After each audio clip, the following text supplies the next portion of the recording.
Hitting 200% is still a failure. No bonus. That was the sentence my boss, Raymond Coyle, dropped like a hammer in the middle of our executive meeting. No build-up, no explanation. Just the final blow. 8 people froze around me, stunned into silence. Someone's pen fell onto the table. Someone else whispered my name, as if waiting for me to explode. I didn't explode. I smiled. Raymond's eyes twitched when he saw that. He expected anger, maybe tears, maybe pleading. I could almost hear the thought behind his flat stare. Why isn't she reacting? He raised his voice. You heard me. All quarterly bonuses are canceled. Effective immediately. Janine shook her head in disbelief. Mike leaned back so fast his chair slammed the wall. Every single one of them had counted on that money rent, child care, medical bills, the little things that keep a family breathing. And there I sat, hands folded, calm. Raymond narrowed his eyes at me. Daisy, do you have something to say? My team worked hard, I replied, keeping my tone level. We surpassed every target, twice over. Hard work does not equal results. He shot back. That depends on which numbers you're looking at. The room went still again. Everyone understood the shift, even if they didn't know why. Because I did have something to say, something that would change everything for all of us, but I wasn't going to give it away here. Not in front of him, not where he held all the power. I pushed my chair back. Conference room. 5 minutes. Raymond let out a short, mocking laugh. Where do you think you're going to fix this? I said. He stepped forward. You fix nothing without my permission. That has never been true, I replied. For a second, something flickered across his face. Doubt, irritation, maybe fear. He followed me anyway. His ego wouldn't let him do otherwise. 5 minutes later, when my laptop screen lit up and the contract he had forgotten brightened the wall behind me, he shot to his feet and slammed the table so hard the phone rattled. Cut it. Now. But it was too late. I had already decided to use the clause he never imagined would come back to life. And nothing about this day was going to go the way he planned. Daisy, are you still at the office? My mother's voice had been thin that night, the way it got after her treatments. I remember gripping the phone tight as I stood outside the South Lake Union building, waiting for the ride share that never seemed to come on time. I just need one more call, I told her. Then I'll head back to Beacon Hill. You have been saying that for weeks, she whispered. She was right. For 12 months, everything in my life had turned into one more late shift, one more weekend lost, one more canceled holiday with my daughter Lena, one more hospital bill I paid in quiet panic at 2 a.m.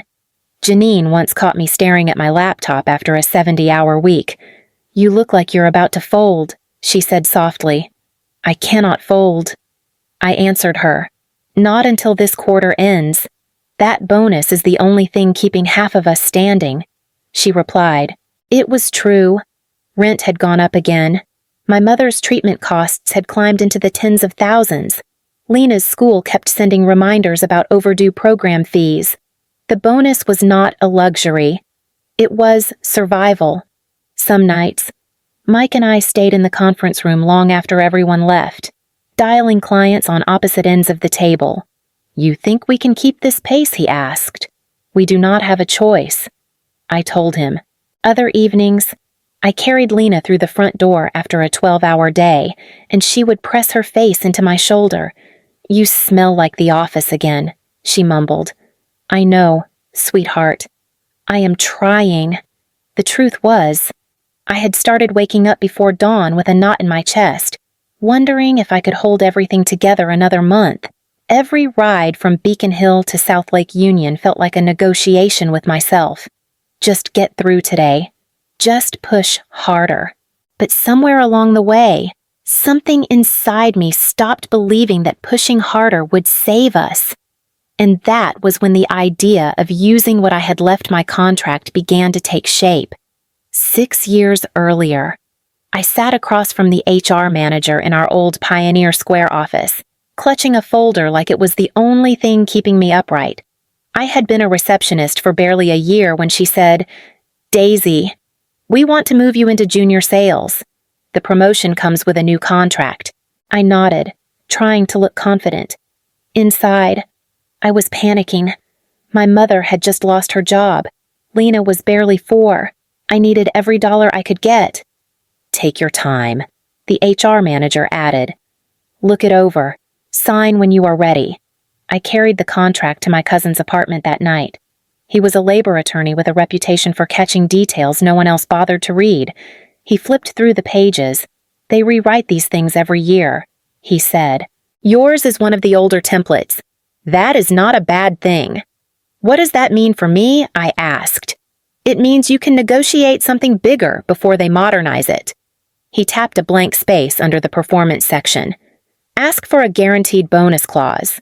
If you hit above a certain percentage and your team passes its goal, they owe you a minimum payout plus a percentage of the overage." "They will never agree to that," I whispered. "They will if they believe you will bring in revenue," he replied, "and if they do not notice its long-term value." The next morning, I walked back into HR with a steady voice I did not feel. "I want to add a performance protection clause," I said. She glanced at the page. Unusual, but not impossible. If the director signs it, it stands. The director signed it without a single question. I kept the original paper in a manila folder and a digital scan tucked deep inside a private drive. Every time I moved apartments, that folder was the first thing I packed. I never thought it would matter. But standing here now, with Raymond threatening to erase everything my team earned, that forgotten sentence from 6 years ago felt like the only shield I had left. The moment Raymond announced the canceled bonuses, something inside me snapped into place. Not anger, not panic. Resolve.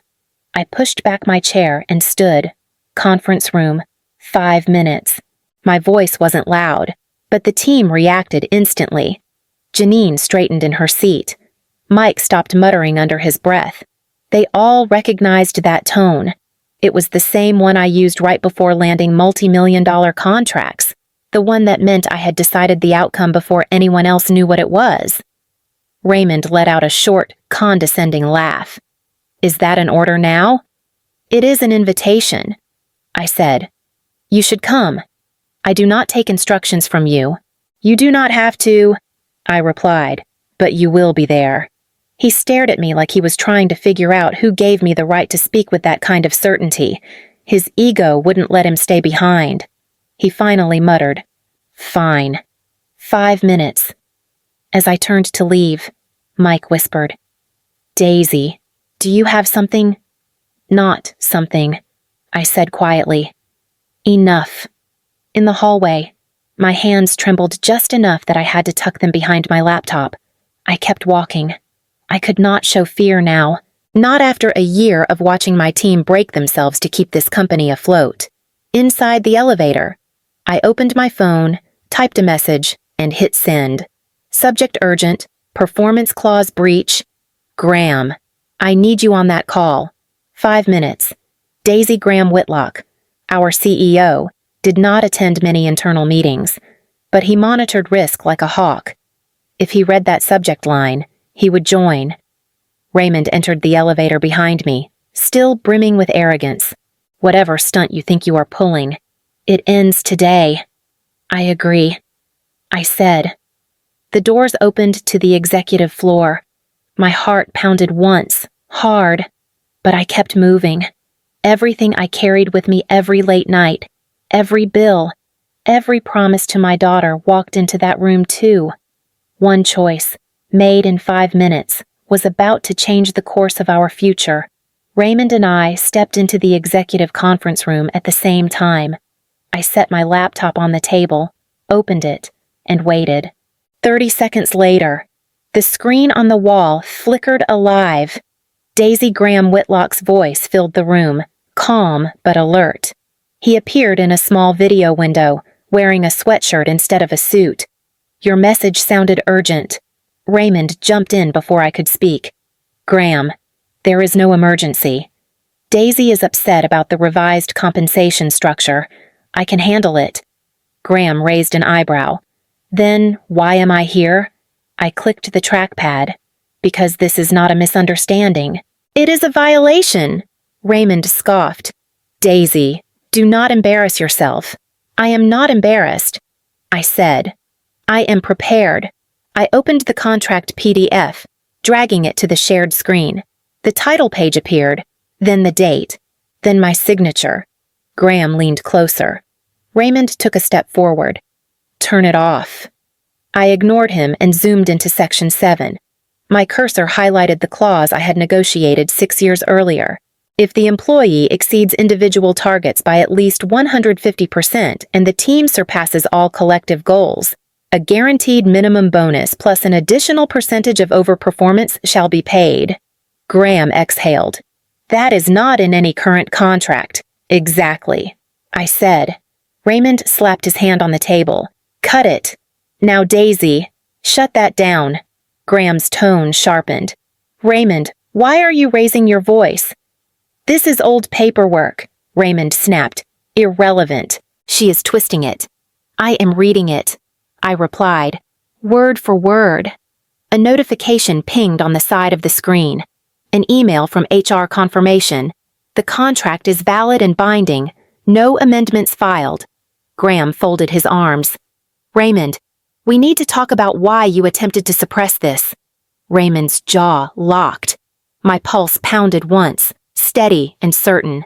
The truth he feared was finally out in the open. Graham's voice cut through the tension. Raymond, step out for 10 minutes. I want to speak with Daisy alone. Raymond looked stunned. You cannot be serious. I am, Graham said. Leave. Raymond stormed out, the door slamming behind him. Graham turned back to me. Start from the beginning. I took a breath. The clause is only part of the problem. What else is there? I opened a folder on my laptop. 3 months ago, you approved a team-building retreat. Raymond canceled it the next day without notifying you. Graham frowned. He said the team chose to postpone. No, I said. He cut it to redirect the budget. To what I clicked another file. His personal expenses. Dinners with friends labeled as client meetings. A weekend trip listed as a networking event.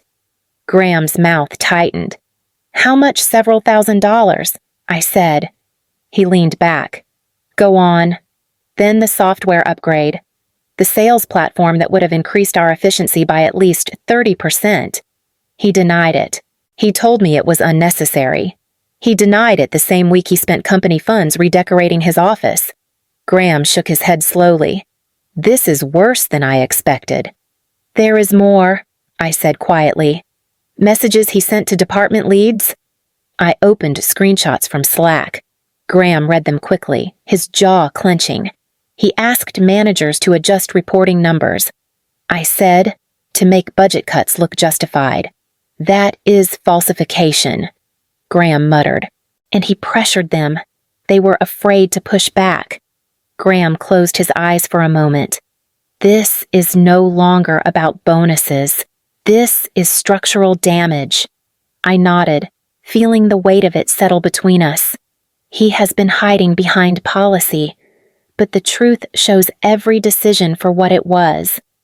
And now, Graham had to decide what to do with it. Graham opened his eyes as I pulled up one last folder on my laptop. There is something else, I said, and it is worse than the clause, worse than the numbers, worse than the expenses. He straightened. Show me. I clicked into a set of saved emails. These were not sent to me. I accessed them accidentally while searching the shared drive 3 weeks ago. I reported none of it until now because I wanted to be certain. What am I looking at? Graham asked. Messages between Raymond and Cascade Synergy. I said. The competitor in Bellevue. Graham leaned toward the screen. The first email loaded Raymond thanking an executive at Cascade Synergy for refreshing career discussions. The second showed him offering insights on our client behavior trends in exchange for a potential role in their sales division. Graham's face drained of color. That is confidential data. There is more. I opened a third email, the one that made my stomach drop the night I first saw it. Raymond had attached internal client metrics monthly performance charts, retention forecasts, everything our competitors would kill to see. This crosses into breach of duty, Graham said quietly. Possibly corporate espionage. That is why I waited.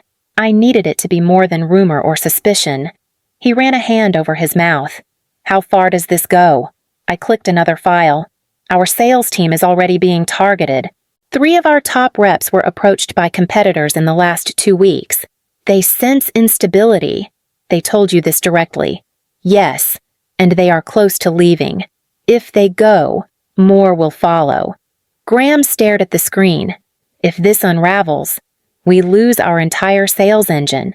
I closed the laptop gently. That is why I brought everything today. If we keep quiet, we let him take the whole company down with him. The air in the room felt heavier as Graham realized the full scope of it, and silence was no longer an option. Raymond walked back into the conference room with the stiff posture of someone preparing for a fight. Graham's expression had changed. The easy calm from earlier was gone, replaced by something colder, heavier. "We are having a 3-way discussion," Graham said. "Sit." Raymond dropped into the chair opposite me. "This is unnecessary. She is blowing everything out of proportion." "No," Graham replied. "She is not.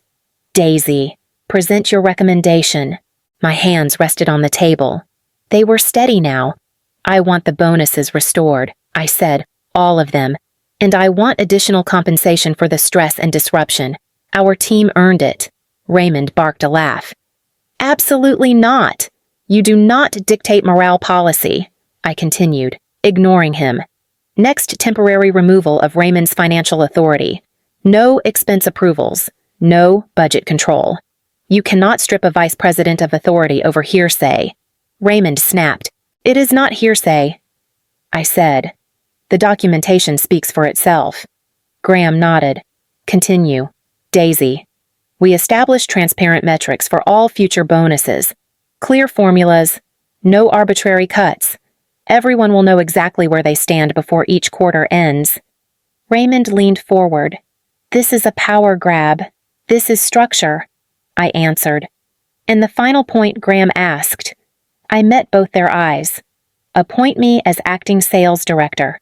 I will stabilize the department, protect our accounts, and prevent further damage." Raymond slammed his palm on the table. "Absolutely not.